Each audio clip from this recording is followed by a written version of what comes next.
time for another batch record. So we got ourselves another week 3 match between two players that I haven't covered in this series. We got Tylerkenhe. Can he? That is the question we are going to ask ourselves today. Versus Fakes. Now, Fakes is a longtime SPL player. This year's SPL, they were 3-2 in GSC. Overall, I'm not sure, but that's decent. That means you're consistent enough to be at the forefront. Has probably played countless times before in GSC, but that's not their only specialty. Very strong player. When I looked at the overall SPL spreadsheet, it said that its overall record was 31 wins, I'm going to say. So, yeah, probably not up to date, but yeah, so that's pretty good. So this is round 3, meaning since it's the loser side, whoever loses will go home. And we're going to have a look. We got Lax versus Zap. I don't really know much about the player Tylerkenhe. I've seen them play before. I've seen them play in the Invitational. I faced them in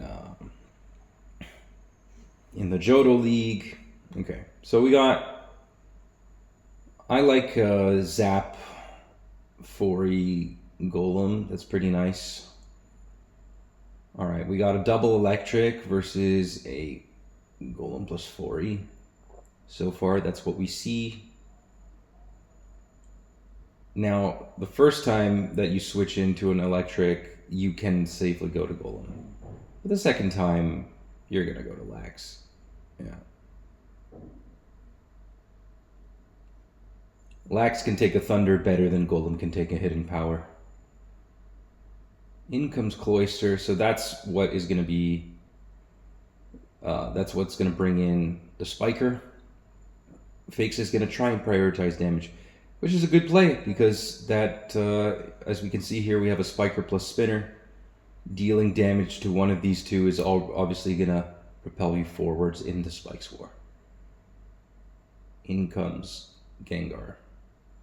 So, pretty solid offense, I would say, so far.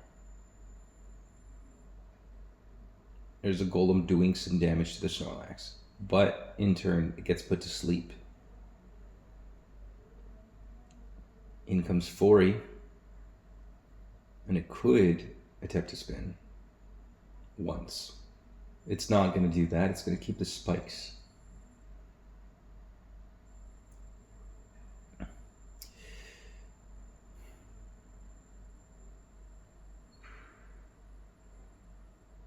There's an early boom. Okay.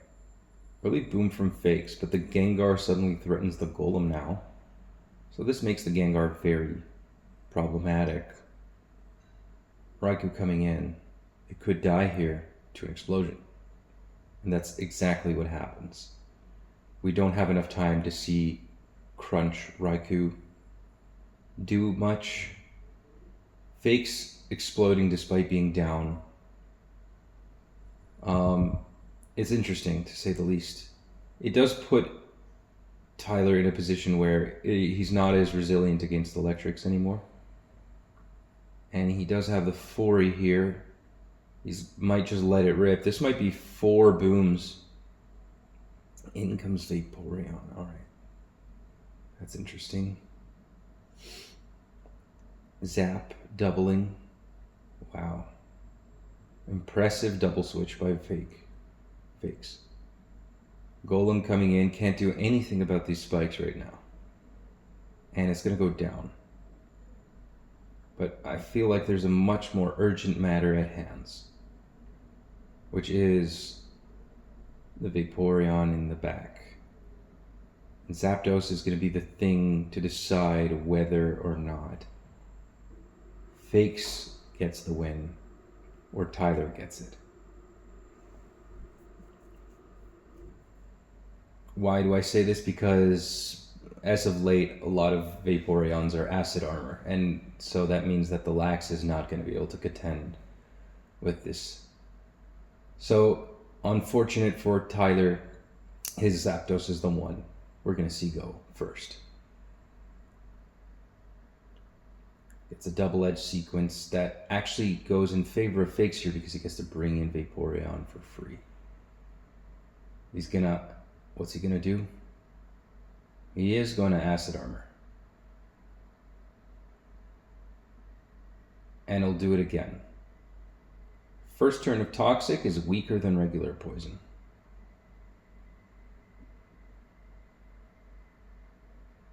It gets one growth off. And now if I'm Tyler, I just explode right here. And there's a Machamp. Machamp could get a crit. That could be just what Tyler needs, but Fakes has rest on the Vaporeon. Is it a Curse Champ? Maybe that could help. Oh man, these cross chops aren't even landing. That's one surf. Oh dear. Get this guy some glasses. No crit. This is not an absolute unit of a Machamp. It's a rather disappointing Machamp, and Tyler is gonna unceremoniously go down to the Acid Armor Vaporeon. Those lack of cross chop connecting, that kind of sucked. That said, it was pretty elegantly played. The only part I say from Fakes that was a bit iffy there was the Zapdos sequence. This team is kind of frail, as you can see, 2 electrics in general. And Tyler came equipped. It's just... I don't know. If there was a mistake, I would say from Tyler's end, it might have been that he went for the obvious play and went to Snorlax and didn't account for Acid Armor. Yeah. But the ball was in Fake's court. So we're going to move on to the second game here. And second game is going to be a tad longer. So we got Nido this time. Nido is a dinosaur of our imagination. Na na na na na na na na na na na. I don't know the whole song. Lax, Zapdos, Cloyster. Of course, if someone subscribes, I would gladly sing the Barney song. Yeah. Anyways, Cloyster, Snorlax, Golem. Fakes likes his Golem offense. That is what I have deduced from this thus far. So, an early rest, and it's Rest Talk Thorlax. Thorlax sometimes has some problems, especially since Fakes brought a Golem. Tyler did too. Nido, Golem, and Vaporeon. Okay then.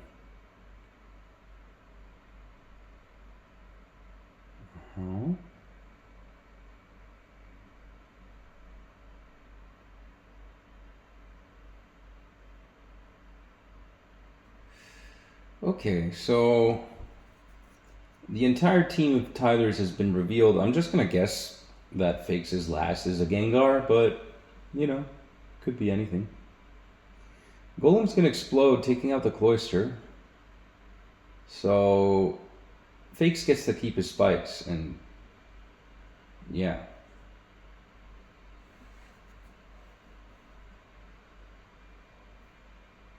And also now Tyler's team is just exposed to Snorlax. This is pretty bad. Pretty rough. So We do see a tar as the last, and the tar. Honestly, all of the Mons on Fake's team can be a bit of a problem. Tyler's team is also still quite threatening. I'll concede that. If he can make something happen. Alright, is he gonna get a toxic? Yeah. Alright, then I'd immediately dip here and come back later with the Cloy. Alright, that's even better. I'll make that double now. I wouldn't stay in. You have Thor lax. There's nothing you can do to this golem. Just go straight to Cloister. Or Zapdos, that's fine. Okay, so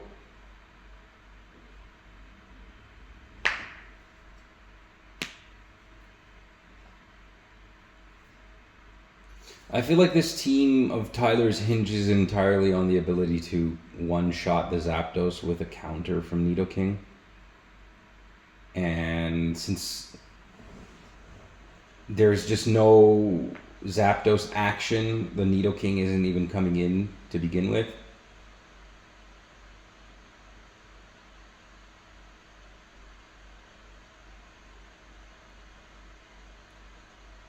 Alright.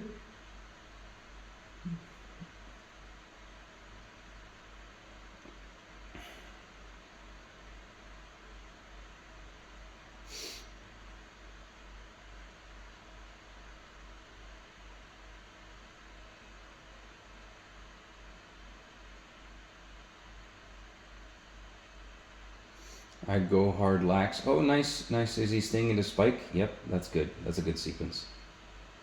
I'd go hard lax here.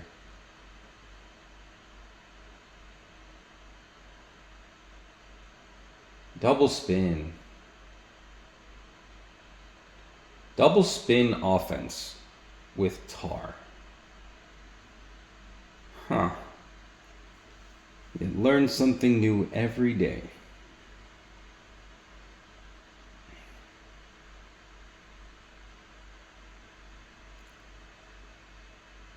It's Curse Nidoking! What? Curse Nidoking. EQ, Curse. This is what? I don't know. I don't know what that is. I have seen a Cursed Nido before, but I don't know what to say. I said it hinges on one-shotting the Zapdos, but no, it hinges on not doing anything to Zapdos. I don't get it. It hinges on flying types not existing. Okay, so is Vaporeon gonna do something here? Alright. This has been one of the most chill sets I've been commentating.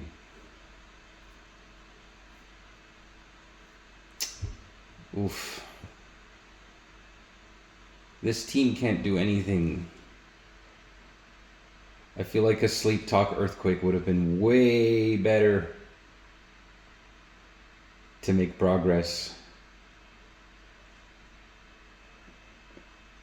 What's it gonna do? Double edge it?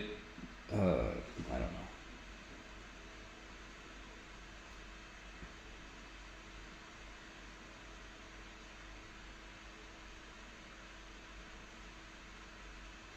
So the Zapdos. Oh dear, I don't really know what to say. I've never seen a more dominating performance by Zapdos and Golem alone.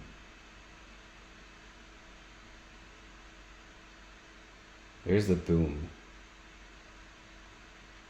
Because at this point, what can Tyler do versus the Zap?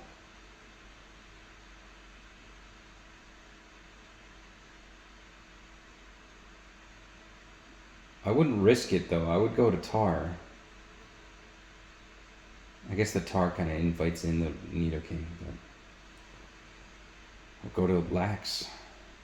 It's right there. I think Fakes is actually going for the safe play by trying to kill something with Zapdos as opposed to with Snorlax. But no, then again, no, that's also stupid because that doesn't make any fucking sense. Because we haven't... Actually, yeah, no, it does make sense because it's not Acid Armor Vaporeon like in the last game. So yeah. But no, then they switch out. Okay, I'm not criticizing. I'm trying to understand here. I'm having a hard time following this game. Alright. I guess just use Rapid Spin.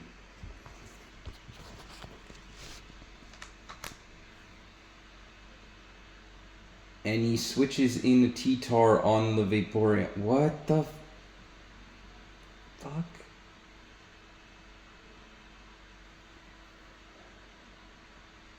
To get a Screech? What am I don't really know what's going on right now. Okay, so okay, that was not a bad play, but it was risky. You could have just lost the T-Tar for no reason. I guess it's a throwaway, man, in this particular matchup, but... So it worked because it kind of it forced the Vaporeon out and it picked up a KO. Because if Nidoking came in, it would have died. So, I mean, it made progress. It was just, okay, very interesting, but,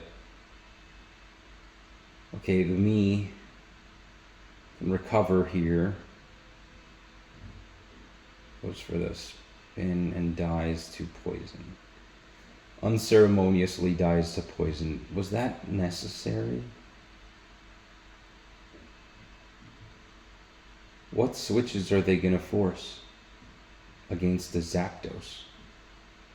I think the point was to let the Starmie die just to get a clear opening.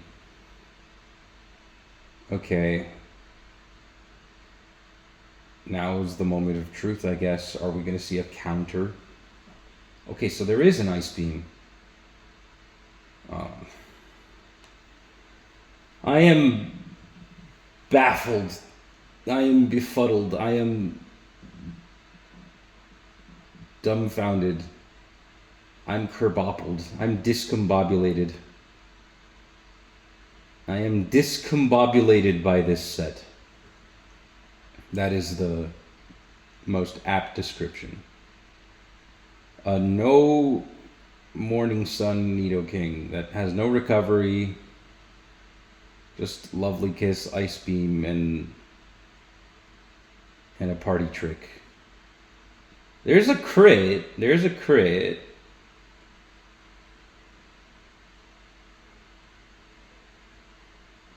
The damage is nice. The damage is nice.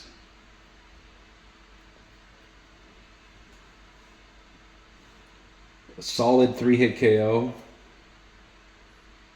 Now wouldn't be a bad time to click Curse. You're running out of Earthquakes. You have 10. I think one more Curse would be nice. Goes for the Predict. Gets punished for it. And now it's just really weird. Goes to Tar. And in comes Zapdos. I'm going to wake up this turn, take out the Nido. That was weird. Misses the Thunder.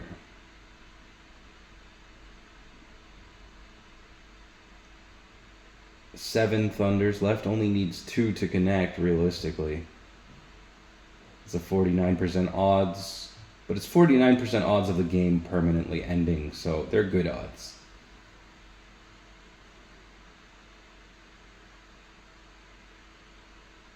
And yes. Fakes manages to take it home, and moving on to the the fourth round. Good attempt, valiant effort on Tylerkenhe. Pretty interesting set, I do say, if I have to say so myself. All right, hope you guys were discombobulated, and see you all next time.